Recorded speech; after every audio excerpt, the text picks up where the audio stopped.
Bonjour à vous tous, bienvenue. Nous terminons normalement aujourd'hui, si ça dure pas trop longtemps, notre cours sur les triangles. Alors, on commence par ces deux exercices que vous deviez faire. On va les corriger. Alors, en observant la figure ci-dessous, qui n'est pas en vraie grandeur, Aline affirme que les points D, E et A sont alignés. Qu'en penses-tu? Bien sûr, on attend à plus que j'en pense parce que j'ai envie. Hein. On attend à ce qu'on dise si elle a raison ou si elle a tort, et bien sûr qu'on le prouve. Alors, si elle a raison, et les points D, E et A sont effectivement alignés, ça veut dire quoi? Eh bien, ça veut dire qu'ici, on aurait un angle qui ferait 180 degrés. C'est ça. Les points alignés, ça forme un angle plat, 180 degrés. Donc, ce qui va nous intéresser ici, c'est voir est-ce que réellement il y a 180 degrés. Donc, pour cela, on va tout simplement essayer de trouver chacun des angles. L'angle ici, hop là, c'était pas ce que je voulais faire. On va essayer un nouveau truc pour avoir plus de place. Donc, l'angle ici, l'angle là et l'angle ici. Si on trouve ces trois angles-là, il n'y aura qu'à faire l'addition et regarder si le total, ça fait 180. Eh bien, Aline a raison. Si ça ne fait pas 180, Aline a tort. Alors, est-ce qu'il est facile de trouver le premier angle ici, l'angle DEC? Ben oui, on a un triangle ici. Vu qu'on connaît deux angles, ben forcément, on est capable de trouver le troisième grâce à la règle de 180 degrés. Alors on le dit, CDE est un triangle. Donc, d'après la règle des 180 degrés, alors qu'est-ce qu'on a dans l'angle donc DEC que l'on cherche, plus l'angle ECD, plus l'angle CDE, qui est égal à 180 degrés. Et donc l'angle que je cherche, DEC, c'est donc forcément 180, moins les autres, moins ECD, moins CDE. Peut-être que vous l'avez fait avec le plus, les parenthèses, c'est au choix. Hein. Ce qui nous fait donc un angle DEC qui est égal à 180, moins ECD, c'est 30,2, moins CDE, c'est 65,42. Ce qui nous fait un angle DEC qui vaut, alors je lance la calculatrice, 180 moins 30,2 moins 65,42. Ça nous fait un angle à 84,38 degrés. C'est bien ça, c'est 30,38. C'est ça. D'accord? Voilà. Donc pour le premier angle, on a trouvé donc 84,38 degrés. Très bien. Maintenant, il faut passer au deuxième angle. Il va falloir un peu tous les faire là. Ça, je vais faire un petit peu loin ça. Hop là. Alors, le deuxième angle, c'est donc CEB. Alors, il vaut combien cet angle-là? Eh bien, on voit ici qu'il y a un codage qui montre que ce triangle-là est un triangle équilatéral. Et on sait très bien faire, dans le cas d'un triangle équilatéral, on sait que chaque angle va mesurer 60 degrés. Alors, CBE est équilatéral.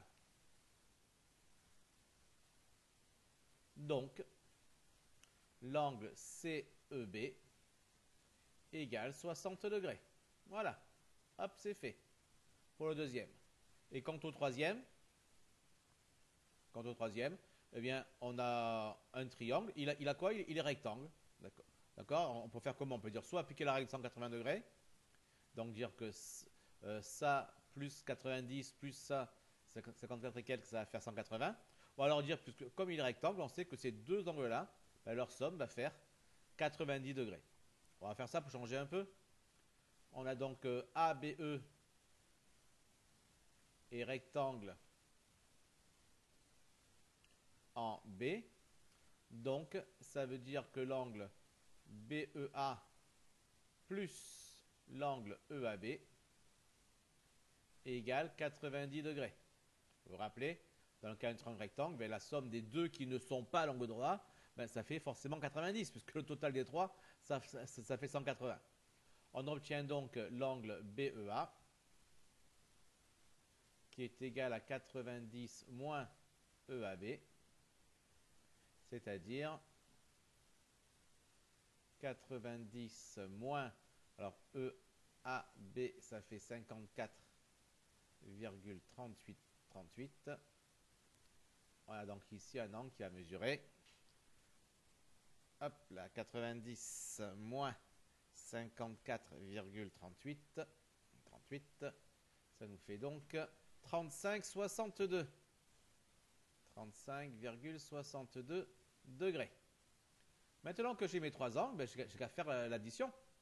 On peut donc conclure que l'angle DEA, pas donc plutôt or, parce que pour l'instant je vais juste écrire la formule. Or, l'angle DEA, ben, on sait que c'est l'angle DEC plus l'angle CEB plus l'angle BEA. Et là, donc, ça veut dire que l'angle DEA, il est égal à, alors DEC c'est 84,38, plus CEB c'est 60, plus BEA 35,62. Et on va calculer ça. Alors 84,38 plus 60 plus 35,62 et ça nous fait 180 degrés. On peut donc en conclure que Aline a raison. Les points D, E et A sont alignés. Bravo Aline. Et bravo à vous si vous avez trouvé ça. Ok. Allez, on continue au deuxième exercice que vous aviez à faire. Bon, il est passé loin lui. Ah, ouais, il a bougé lui. Hop, on le remet à sa place. 14. Avec des lettres. Dans chaque cas, exprime en fonction de x la mesure de l'angle ZIP. Alors là, toujours pareil. Qu'est-ce qu'on cherche? On cherche un angle dans un triangle. Donc, qu'est-ce qu'on fait? Ben, on utilise la règle des 180 degrés. Alors, dans le petit arbre, on a quoi? On a donc ZIP, c'est un Z ça, hop, est un triangle. Donc, d'après la règle des 180 degrés, eh bien, on a l'angle ZIP que l'on cherche. Alors, pas de point sur le I, parce que c'est un I majuscule. ZIP que l'on cherche. Plus, alors donc, IPZ. Plus PZI. Égale 180 degrés. Ça ne change pas. Donc, ça veut dire que l'angle que je cherche, c'est-à-dire ZIP, est égal à 180 moins IPZ moins PZI. Bien sûr, je dis PZI, mais c'est toujours pareil, c'est l'angle PZI, c'est l'angle IPZ. Hein. Normalement, il faudrait le dire à chaque fois. Donc, l'angle ZIP est donc égal à 180 moins, alors IPZ c'est 37. Alors ici, c'est moins ici, pas plus du tout, c'était moins. 37 moins PZI, il vaut combien PZI? Ben, ça vaut X, donc ça fait X. On obtient donc ZIP qui est égal à, alors là, 180 moins 37 moins X. On se rappelle quoi? On se rappelle que dans le calcul littéral, eh bien, on calcule les lettres identiques entre elles. Et tout ce qui est sans lettres, entre eux aussi.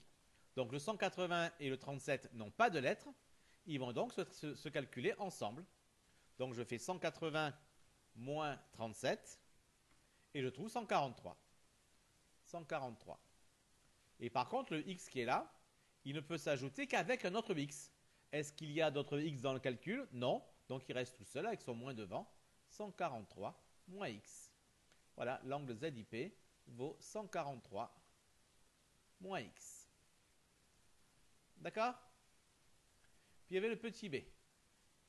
Là, c'est exactement pareil. Enfin, exactement pareil. On a un triangle. Mais là, un triangle qui est comment? Un triangle isocèle. Alors, qu'est-ce qu'on sait grâce au triangle isocèle?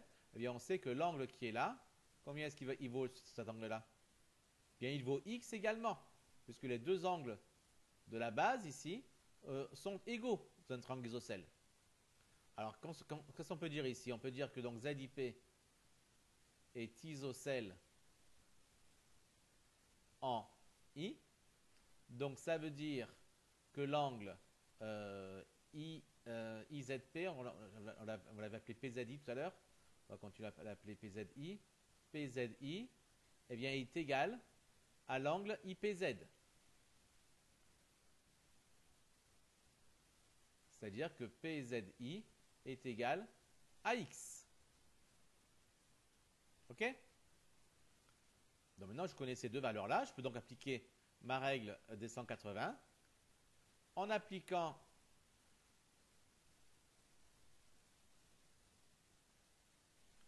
la règle des 180 degrés, qu'est-ce que j'obtiens? J'ai toujours ZIP, l'angle ZIP, plus l'angle IPZ, plus l'angle PZI, qui est toujours égal, la somme est toujours égale à 180 degrés.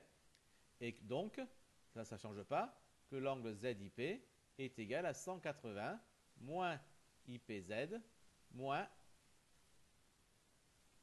IPZ moins PZI. Et là, on remplace par les valeurs. 180 moins. Alors, IPZ, c'est X. Moins PZI. PZI, c'est encore X. Donc, moins X. Ça nous fait donc ZIP, l'angle ZIP est égal à 180 moins X moins X. Alors, 180, lui, tout à l'heure, il pouvait s'ajouter avec le moins 37, puisqu'on avait justement... on pouvait faire cette soustraction, 180 moins 37. Est-ce qu'on va pouvoir le faire ici? Non, parce que 180 ne peut s'ajouter qu'avec des choses équivalentes, des choses sans x. Alors ici, il n'y en a pas. Donc forcément, il va rester tout seul. 180. Et moins x, ça va faire moins 2x.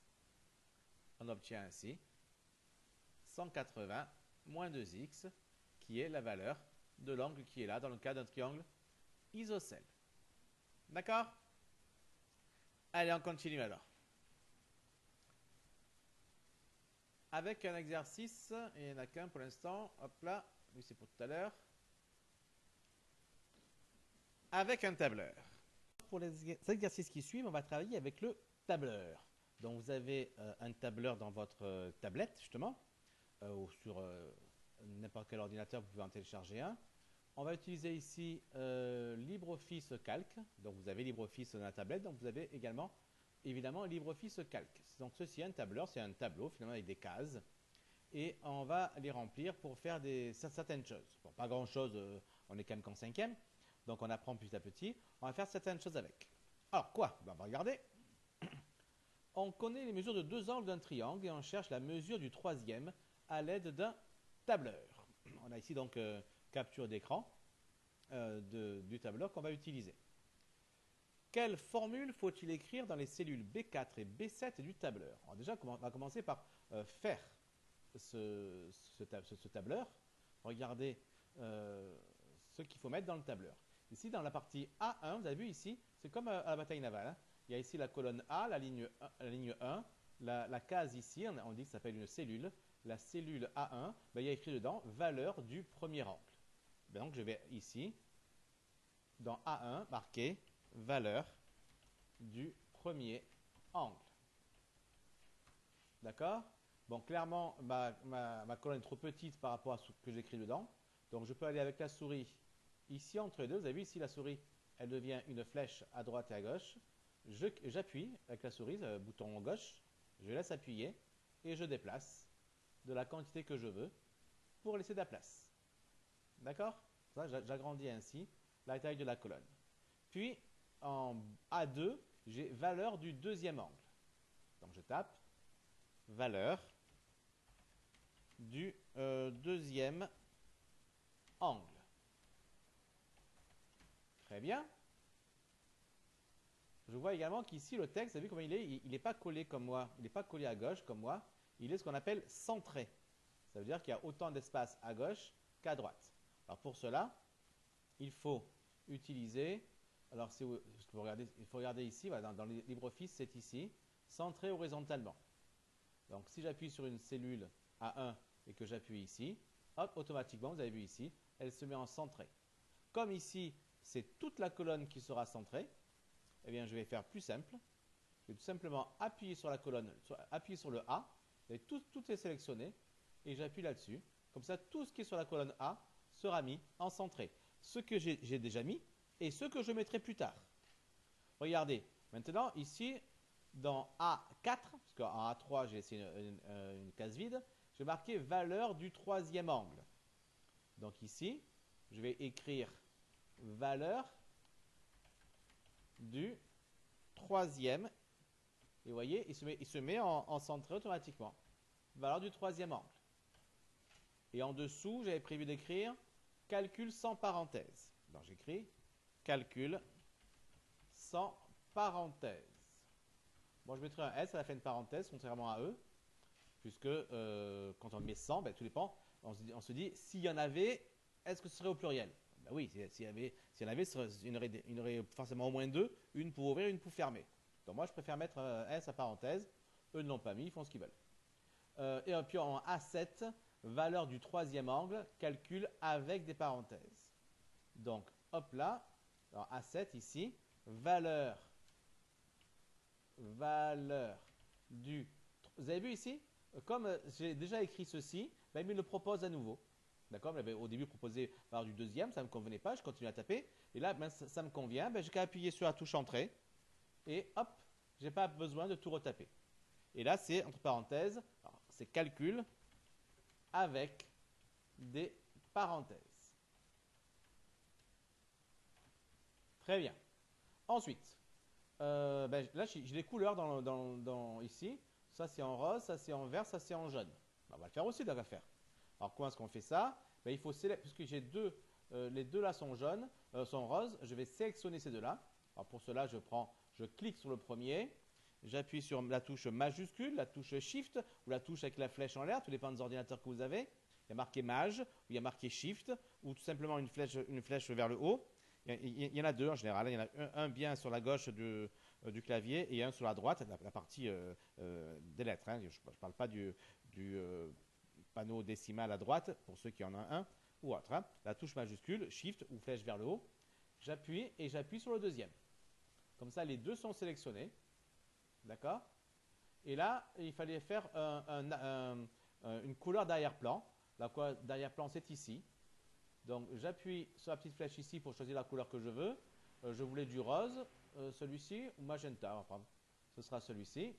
Non, c'est pas beau. Ça me plaît pas, du moins. Bon, c'était pas magenta que vous avez. C'était effectivement plus rose. Allez, on va prendre rose 2.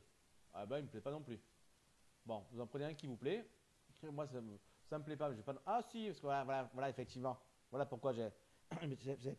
voilà pourquoi j'ai pas fait gaffe. Vous avez vu ici, il était sélectionné. Et quand il y a des cellules qui sont sélectionnées, elles sont bleues. Et donc forcément ici, comme c'était sélectionné, il a fait le mélange de la couleur que j'ai choisie avec le bleu. Voilà pourquoi j'avais du violet, alors que je ne m'attendais pas à avoir du violet. Voilà, je m'étais fait avoir là-dessus. D'accord? Donc voilà pourquoi. Donc là, on a la bonne couleur. Du coup, maintenant, qu'est-ce qu'il fallait? Il fallait du vert pour ici, valeur du troisième angle ici. Il fallait du vert, donc je sélectionne les deux. Et je vais choisir du vert. Alors du vert, on va prendre celui-là par exemple, vert 2, hop. J'enlève la sélection pour voir la vraie couleur. Voilà. Et ici, pour le dernier, on le voulait en jaune. On va prendre ici, hop. On prend du jaune. Allez, on va prendre tout en deux, jaune 2. Et comme ça, ici, hop, j'ai du jaune. D'accord? Très bien. Continuons. Valeur du premier angle. On donnait quoi ici? 57. 57, donc j'écris 57. Et puis le degré, il faut pas l'écrire le degré. Pour le tableur, c'est 57, c'est pas 57 degrés. Donc voilà pourquoi, vous avez vu ici, le degré, ils l'ont mis quoi? Ils l'ont mis où? Ils l'ont mis dans C1. Comme ça reste collé. On voit 57 degrés, mais pour le tableur, en B1, il y a marqué que 57, pas 57 degrés. Et donc c'est un vrai nombre, et non pas un nombre avec des unités. Donc 57, et ici le mot degré. Et après, pour l'autre, c'était 72. 72, et à côté, degré. Alors, la première question était, quelle formule faut-il écrire dans B4? Alors, en B4, qu'est-ce qu'on obtient en B4? B4, c'est ici. On veut avoir la valeur du troisième angle. D'accord? Donc, regardez bien ce que l'on a. On a un triangle. Je vais repasser en noir. Hop là. Voilà. On a un triangle avec un angle qui mesure 57, un angle qui mesure 72, et il faut trouver celui-ci. Alors, comment est-ce qu'on va faire pour trouver cet angle-là? Ben, toujours pareil. En faisant la règle des 180 degrés, l'angle qui est ici, c'est 180 moins 57 moins 72. Tout le monde d'accord avec ça? Donc, il faut que j'écrive ici 180 moins 57 moins 72. Et je valide. Et vous remarquez qu'il ne me fait pas le calcul. Il me fait un texte 180 moins 57 moins 72. Quand vous voulez que le tableur fasse un calcul ou fasse quelque chose, d'accord, autre que d'afficher ce qu'on lui dit, eh bien, il faut écrire avant le signe égal. Donc là, vous avez vu ici, ce que j'ai ici dans la case B4, quand elle est sélectionnée, je le retrouve également là-dessus. Donc c'est souvent là-dessus que je vais faire les modifications, car là, on a moins de facilité à faire les modifs. Donc ici, hop, je clique, je me place devant et je mets égal.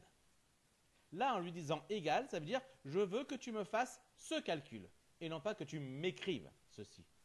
Je veux que tu me fasses ce calcul. Ben, je vais faire le calcul.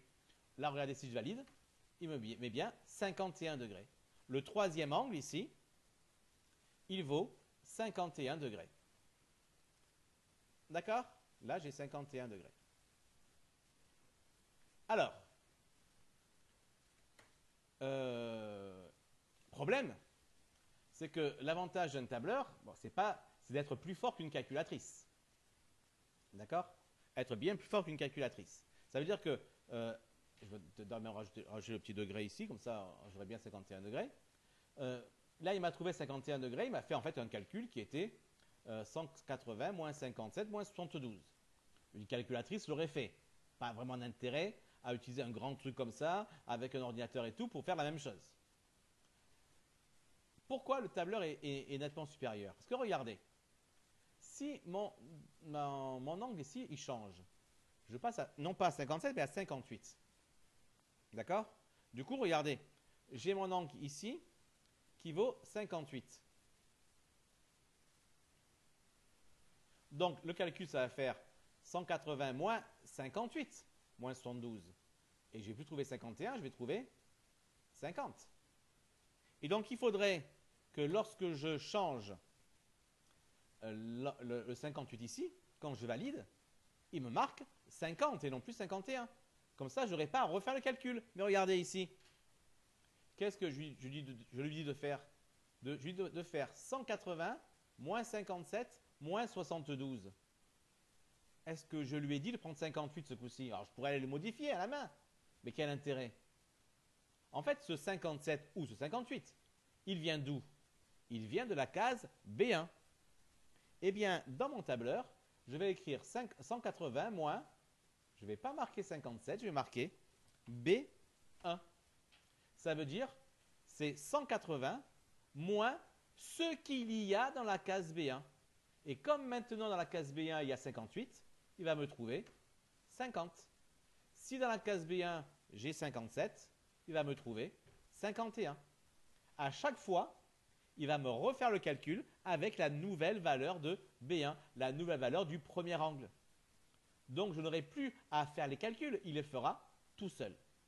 Ah, bien sûr, Là, si je change le deuxième angle, s'il passe à 73, ben, ça ne marche plus. Pourquoi? Parce que j'ai mis B1 moins 72. Il vient d'où 72? De la cellule B2. Donc à la place de 72, je vais marquer B2 et je valide.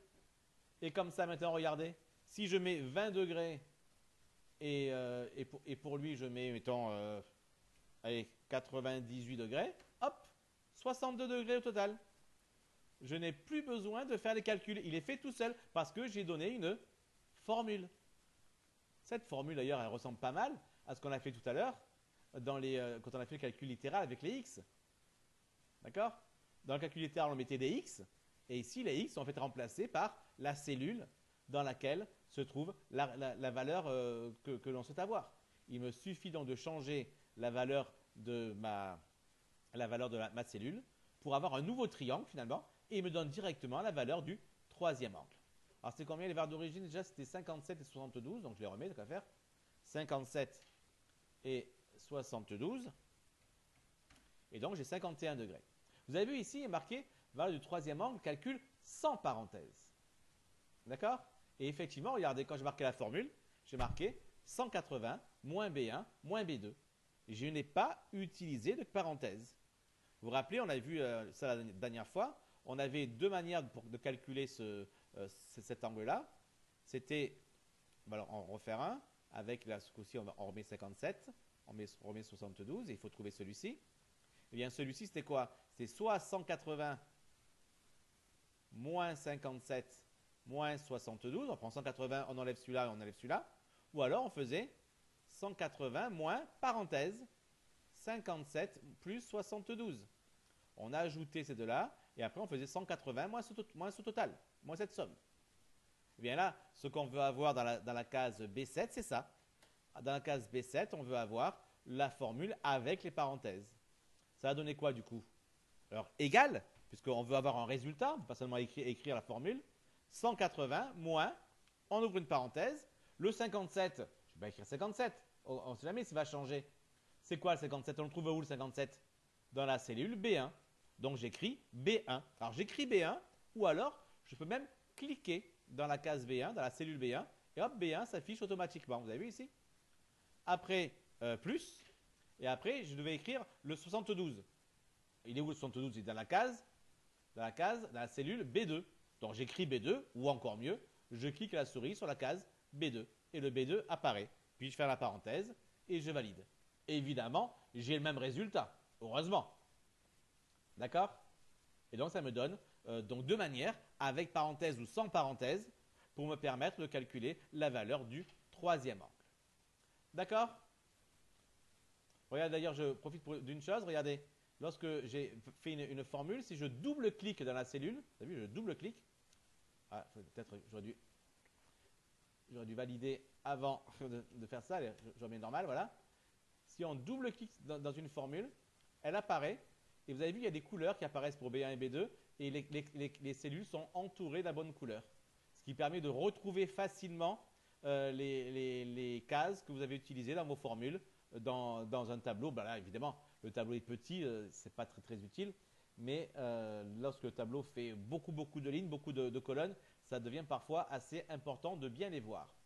Pas oublier quand on fait ça de valider entrée pour revenir à normal. Parce que regardez, si je ne le fais pas, l'erreur que j'ai faite tout à l'heure, si je ne le fais pas, si j'appuie par mégarde sur n'importe quelle cellule, hop, ça apparaît ici pour le modifier. Et bien sûr, là, du coup, la formule n'a plus aucun sens, ça va marquer erreur. Oh là, erreur dans la formule, il me dit. Acceptez-vous une correction? Et on va marquer non. Ça, il va me laisser marquer l'erreur. D'accord? Allez, j'enlève tout ce qu'on a rajouté.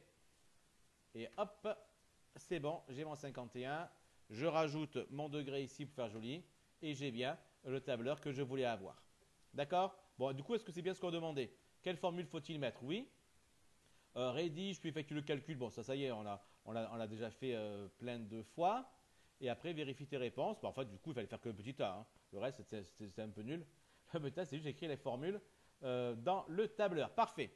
C'est bien ce qui me semblait. Si vous voulez rédiger, rédigez. Hein, si vous avez envie d'être sûr de bien savoir faire. En fait, c'est vraiment la même chose que ce qu'on avait fait jusqu'à présent ici. Donc, je pense que vous savez maintenant très bien le faire.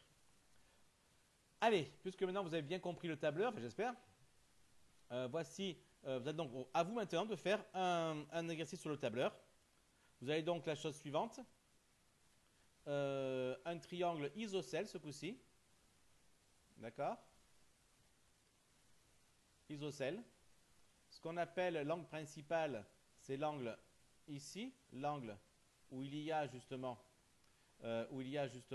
le point à partir duquel va partir les deux jambes, les deux côtés qui ont la même longueur, d'accord? Et on vous demande la valeur des deux autres angles, donc la valeur de l'angle qui est là et de l'angle qui est là, parce qu'on sait que ce sont les mêmes, hein? On sait que ce sont les mêmes évidemment, donc pour trouver trouver la réponse. D'accord? Donc en fait, vous donnez dans le tableur la valeur 66 et lui vous donne directement la valeur des deux angles rouges. Si vous ne mettez pas 66, vous mettez 100, ben il mettra la valeur des angles. Si c'est 100 par exemple, ben il reste 80, donc il reste 40 pour chaque. Donc si on marque 100, il doit marquer 40. D'accord? À vous donc de marquer la bonne formule ici pour trouver ce qu'il fallait mettre. Alors si on a du mal à trouver la formule, ben, on n'hésite pas à faire le petit b, c'est-à-dire à faire tous les calculs à la main. Et après, grâce à ça, on trouvera assez facilement quelle est la formule à mettre. Allez, vous mettez sur pause et on corrige dans quelques instants. Enfin, dans quelques instants, quand vous avez terminé, vous revenez et on regarde la correction. Comme ça, on aura terminé après ça avec ce chapitre sur les triangles. Bien, donc normalement, vous avez fait pause. Normalement, vous avez réussi ou pas d'ailleurs, parce qu'on peut très bien ne pas avoir réussi, ce n'est pas un problème. Tout ce qu'il faut, c'est avoir essayé. Alors, allons-y. Il fallait donc écrire la chose suivante. Là, on s'intéressait seulement donc jusqu'à A4 pour un triangle isocèle, etc. Ok, donc on va déjà tout effacer déjà. Hop. Il garde des couleurs, pas grave. Pour un triangle isocèle. Après, il y a quoi? Valeur de l'angle principal. Valeur de l'angle principal. Très bien. Avec degré, j'imagine ici. Même 66, ça va faire. Marquons déjà la valeur qui est prévue dans l'exercice. Et après, valeur des deux autres angles. Donc ici, valeur des deux autres angles. Et ici, évidemment, degré également. Bon, ici, du coup, hop, on va repasser en aucun remplissage pour l'arrière-plan. Comme ça, il n'y a pas ces couleurs qui apparaissent. D'accord? Pas de remplissage, c'est pas blanc, c'est un fond sans remplissage. Donc, de fait, ça devient blanc. Mais c'est pas pareil que si on met du blanc. Si on met du blanc, il force à mettre du blanc. Là, il ne met rien. D'accord. Alors, allons-y. Vous avez fait quoi comme truc? Vous êtes revenu, évidemment, sur votre papier, votre crayon. Et vous avez vu la chose suivante. L'angle qui est là, c'est quoi? On va appeler par exemple ABC. Bon, tout à fait, on va mettre les lettres qu'il y a dans l'énoncé. RST. D'accord? La règle des 180 degrés va dire que l'angle SRT plus l'angle RTS plus l'angle TSR fera 180 degrés. Oui, mais SRT et RTS, c'est les mêmes angles, c'est l'angle rouge. Ce qui veut donc dire que si je peux les additionner, ça me fait SRT plus SRT, c'est le même, plus TSR égale 180 degrés. Et donc, SRT plus SRT, évidemment, ça fait, comme une pomme plus une pomme, ça fait deux pommes, comme X plus X, ça fait 2X, bien SRT plus SRT, ça fait 2 fois SRT plus TSR égale 180 degrés. Donc, ça ne me fait que 2 fois SRT, ça va être quoi? 180 moins TSR. Et si le double, si je prends SRT et qu'en le multipliant par 2, je tombe là-dessus, c'est que lui-même, sans le multiplier par 2, bien c'est la moitié de ça. Et la moitié de ça, ça se note avec une fraction, par exemple, comme ceci. 180 moins l'angle TSR. Et si je ne veux pas l'écrire sous forme de fraction, mais si je veux l'écrire avec une division, eh bien, il ne faut pas oublier de mettre des parenthèses. Divisé par 2, car c'est l'ensemble du numérateur qui est divisé par 2. D'accord? Bien, cette formule-là qui va nous intéresser. Pourquoi? Parce que l'angle TSR, on le retrouve où, l'angle TSR? L'angle TSR, on le retrouve là. Non, pardon, pas là. Là. On le retrouve en B2. Et l'angle SRT, c'est quoi? C'est ce que je veux mettre dans B4. Donc, qu'est-ce que je veux mettre dans B4? Et dans B4, je vais marquer égal. Toujours pareil pour dire, voilà ce que je veux. Il faut faire un calcul. Parenthèse, 180 moins TSR. TSR, c'est quoi? Bien, c'est B2. Moins B2. Et tout ça divisé par 2. Alors, sauf que... il fait pas ça, oui. Sauf que le tableur, lui, le divisé, il n'écrit pas comme ça, il écrit avec le symbole slash, comme ceci. D'accord? On va vérifier. On retourne sur le tableur et on trouve donc égal, parenthèse, 180 moins B2, donc je clique dessus, je fais la parenthèse, divisé par 2 et je valide. 57 degrés. Est-ce que c'est bien ça? 57 pour l'un, plus 57 encore pour le même qui est en face, plus 66, ça me fait bien 180. J'avais dit que si je prenais 100 ici, ça me ferait 40 pour les autres. Je vérifie, je mets 100, j'ai bien 40 pour les autres. Et ça marche impeccablement. D'accord? Voilà, on a fait ici une petite approche du tableur. N'hésitez pas à refaire tout ça, à le faire réellement, surtout si vous n'avez pas réussi. C'est très important le tableur, vous allez en faire petit à petit beaucoup plus. Et c'est quelque chose qui est utilisé dans beaucoup de domaines. Voilà, on a donc terminé sur les triangles. Voilà, la deuxième partie des triangles. On a terminé également cette première initiation sur le tableur. La prochaine fois, autre chose. Vous verrez quoi très vite. Allez, bonne journée à tous. Travaillez bien, révisez tout depuis le début. Pas parce qu'il n'y a pas de contrôle, parce qu'on est en confinement, qu'il faut ne rien apprendre et tout oublier. Allez, bonne journée les enfants et à très vite. Ciao.